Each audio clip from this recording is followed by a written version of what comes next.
Namasté. Bienvenue sur la chaîne Bogoro Mario. Aujourd'hui, partie 42 du livre Comment éveiller le rêveur. Je débute la lecture. Le plus souvent tu fais l'expérience du soi, le plus longuement tu demeures dans cet état, le plus tu te convaincs de la vérité. Effectivement, plus on pratique la méditation et l'attention, plus qu'on se convainc de cette vérité qui est la deuxième partie, la deuxième étape. Cela met aussi fin à tous les désirs, à toute avidité humaine. Le soi est un état de parfait contentement, de satisfaction comme tu n'en as jamais connu. Effectivement, dans l'état de béatitude, il n'y a plus ces désirs, il n'y a plus ces peurs, il n'y a plus cette avidité de posséder et de savoir. Tout cela s'efface, on demeure simple spectateur, content et satisfait du spectacle qui se déroule. On appelle cet état béatitude, félicité, nirvana. Malheureusement, le mot nirvana a pris une connotation plutôt paradisiaque avec le temps. On s'imagine que c'est un état de paradis artificiel peut-être. Nirvana signifie en fait extinction de l'ego, disparition de l'ego. Tel est le but de la présente pratique. Tu dois méditer et pratiquer l'attention pour saisir ce qu'il y a, premièrement, c'est-à-dire une conscience qui prend conscience de la conscience individuelle. Il te faut basculer dans cette conscience primordiale le plus souvent que possible et le plus longtemps que possible. Pour basculer, un terme qu'on peut employer, pour basculer dans cet état, il faut pratiquer la méditation. C'est là qu'on atteint l'état le plus profond de conscience primordiale. Et par l'attention vigilante, on l'entretient quotidiennement. Il faut tout donner pour connaître ce bonheur. Donner le rêve en échange de la réalité. Eh bien oui, c'est quand le mental se tait que prend fin le rêve. Comme dans le sommeil profond, lorsqu'il y a un rêve, c'est au réveil que le rêve prend fin. C'est la même chose dans la réalité quotidienne. C'est quand on s'éveille qu'on s'aperçoit qu'on était dans un rêve. C'est-à-dire que toutes nos perceptions étaient filtrées par le mental. Le mental porte des lunettes de différentes couleurs. Quand on pense positif, il porte des lunettes roses. Quand on pense négatif, il porte des lunettes fumées noires. Il nous empêche toujours d'avoir la réalité telle qu'elle est. Petit à petit, tu deviendras convaincu de cette vérité. À force de l'expérimenter, elle sera ta seule raison de vivre et ta seule façon d'être. Il ne s'agit pas cependant d'un mode de vie. Il ne faut pas imiter le sage. Il ne faut pas imiter l'état de réalisation spirituelle. Ce n'est pas le mental, ce n'est pas le corps qui se réalise. Le corps et le mental prennent leur place, tout simplement, c'est-à-dire qu'ils sont des objets parmi tant d'autres. Et ce n'est que lorsque tu seras complètement convaincu, sans que plus aucun doute ne persiste, que tu seras prêt à passer à la troisième étape du chemin, la réalisation effective de cet état. Mais encore une fois, je le répète, il faut s'en convaincre, et s'en convaincre, et s'en convaincre encore. Et l'un des moyens est parfois de chercher à convaincre les autres de cette réalité. Effectivement, tant qu'elle n'est pas réalisée, on a cette tendance à essayer de l'expliquer à tout le monde et de l'enseigner. C'est un fait. Et même une fois réalisée, on en ressent ce besoin.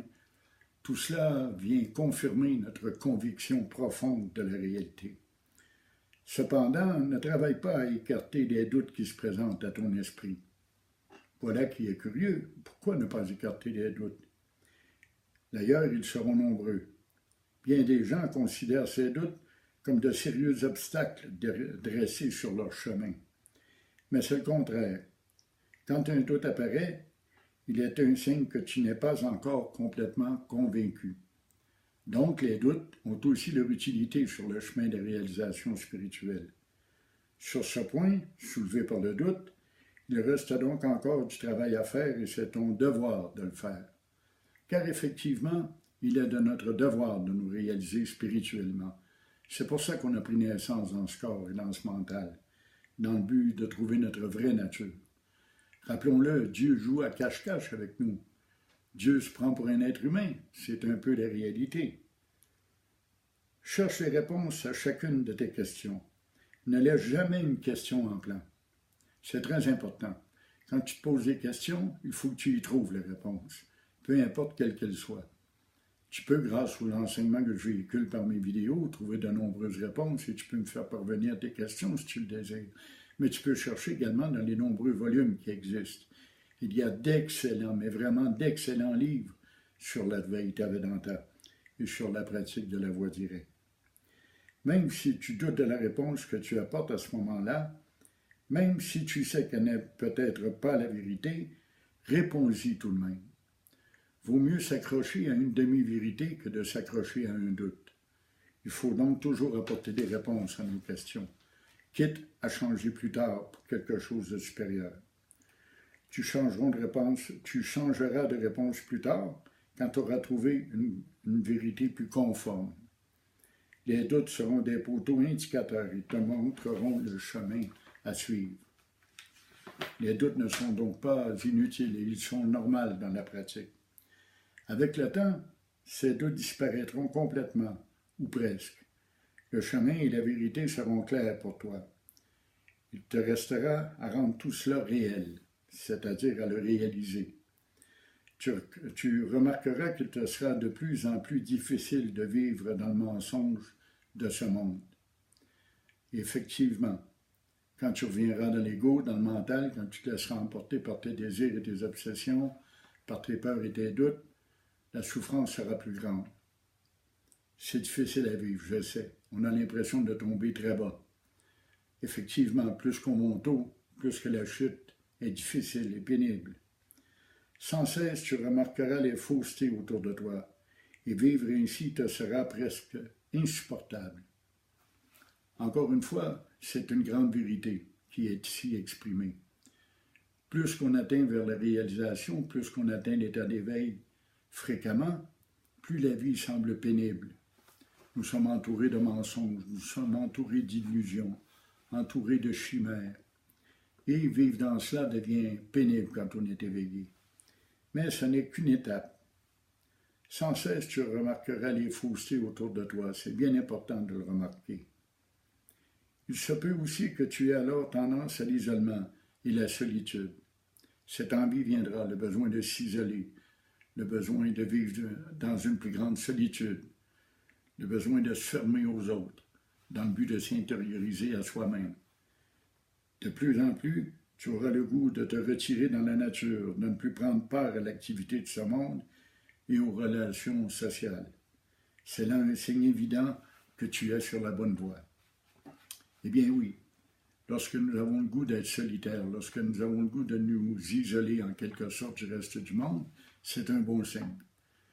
Généralement, lorsqu'un être humain s'isole, c'est parce qu'il souffre. Mais quand un être humain chemine spirituellement, il en vient également à posséder ce désir, ce goût de s'isoler du monde, afin de ne pas subir son influence et de ne pas avoir à jouer un rôle, une identité illusoire, celle de l'ego. Ton seul sujet de conversation deviendra bientôt l'éveil et la spiritualité. C'est là un autre signe de progrès spirituel. Il nous arrive parfois de rencontrer des gens qui aiment un certain sport et ils ne parlent que de cela. Ils ne parlent que de cette activité. Ils en sont fous alliés. Pour eux, tout tourne autour de ce sport, par exemple. Il en sera de même pour la spiritualité. Tu en viendras qu'à n'avoir que pour que seul sujet de conversation que la spiritualité et l'éveil. Tu en seras fasciné. Et c'est bien. C'est ainsi. Il faut devenir obsédé par l'éveil. Il faut le désirer autant qu'on désire demeurer en vie. Tu auras tendance à vouloir amener tout le monde sur ton chemin. Cela aussi fait partie de la pratique. C'est un signe aussi. Plus tu voudras aimer les autres, c'est parce que tu auras découvert quelque chose de mieux que ce monde de mensonges et d'illusions. Alors tu auras tendance à enseigner cela à tous les gens autour de toi et à les inviter sur la même voie. C'est un bon signe. Quand tout cela prendra place dans ton existence quotidienne, c'est que tu seras prêt pour la troisième étape, la plus difficile cependant.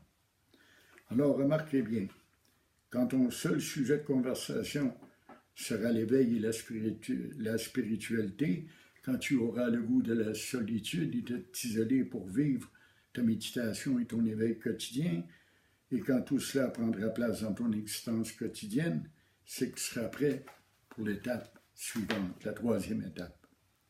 Alors nous allons débuter présentement le 11e chapitre, qui est cette troisième étape. Nous allons regarder les prémices.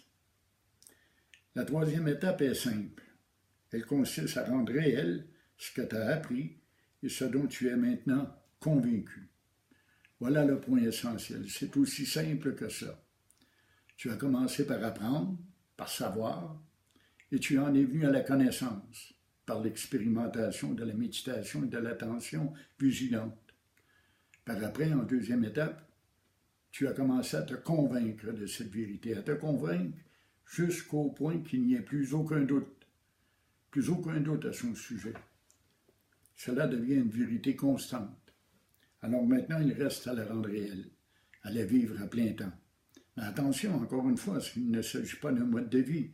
Il s'agit d'expérimenter à plein temps cette vérité apprise. Pendant longtemps, même convaincu de la vérité, tu continueras à vivre et agir comme par le passé. Malheureusement, c'est souvent le cas. Même convaincu, parfaitement convaincu, on a des difficultés à rendre réelle la conviction qui nous possède. C'est là le travail de la troisième étape, c'est de rendre réel, de le rendre effectif dans notre vie. Tu demeureras dans l'ego, car il te semblera impossible de faire autrement. Et oui, malheureusement, parfois, on est incapable de sortir de cet ego. Nous sommes emportés par des émotions, emportés par des sentiments, ou encore emportés par des désirs ou des peurs. C'est difficile de sortir de cet état. Le meilleur moyen, c'est toujours l'attention vigilante et c'est toujours de revenir et de pratiquer de plus en plus la méditation. Tu peux augmenter également ton temps de méditation. Alors, on va laisser la lecture pour aujourd'hui à ce point et je vous invite évidemment à vous abonner à la chaîne Boguru Mario. Et si vous avez des doutes, si vous avez des questions, si vous avez des commentaires ou quoi que ce soit d'autre, vous pouvez me les faire parvenir sur Messenger ou sur Facebook à Boguru, BOGOURU, @gmail.com. Merci de votre attention.